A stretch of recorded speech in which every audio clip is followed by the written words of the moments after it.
Praise the lord అందరికీ. ఈరోజు దేవుడు మనందరితో మాట్లాడేటువంటి మాట ఏంటనంటే, అలసి ఉన్న వారి ఆశను తృప్తిపరచుదును, కృషించిన వారిని అందరినీ నింపుదును.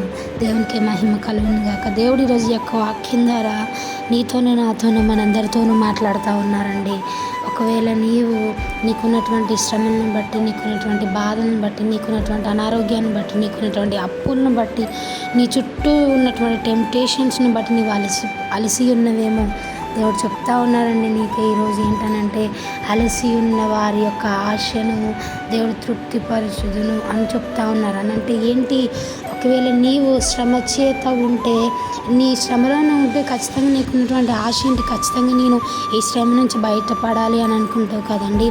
సో దేవుడు అదే చెప్తా ఉన్నారు. ఒకళ్ళు శ్రమ చేత, అనారోగ్యం చేత అలసి ఉన్నవా, అనారోగ్యాన్ని విడిపించి దేవుడు మంచి ఆరోగ్యం చేత నేను తృప్తిపరుస్తాడంట.